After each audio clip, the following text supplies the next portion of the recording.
अस्सलाम वालेकुम यानी मेरे दोस्तों जी ताजे असांजे इन रते शहर वारनि खे मां इहे पुरज़ोर अपील थो कयां त अॼु असां 3 वॻे धरणे में गॾु थी करे पंहिंजे सिंधी क़ौम जी इज़त जो ऐं पंहिंजी सिंधी क़ौम जे धाड़े हणण वारनि जे मथां इहो असांजो अॼु धरणो आहे त केनाल नामंज़ूर नामंज़ूर नामंज़ूर बाबा हे दरिया जेको आहे इहो असांजी ज़िंदगीअ जो जियापो आहे इहे असांजो मुस्तक़बिल आहे जेकॾहिं इहो दरिया न हूंदो त असां छा कंदासीं ॾाढो आणींदासीं पाणी मेन शइ त इहा आहे त अॼु जा जेके बोतार वॾेरा आहिनि इहे सभई जेकॾहिं निकिरनि त तव्हां असांखे निकिरण जी ज़रूरत ई न पवंदी छो जो असां ज़मीननि वारा आहियूं न मूंखे त पंहिंजो घर बि कोन्हे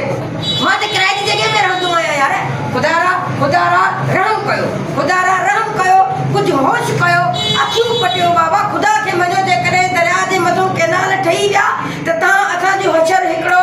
बेकार माण्हुनि वांगुरु थी वेंदो पोइ काॾे वेंदासीं असां हाणे ई असां जेको आहे त 50 रुपए में केन वठी करे मिठो पाणी था पियूं ज़ालिमनि खे ख़ुदा जी मार पवे त असांजे जरनि में हिननि ज़हर विझी छॾियो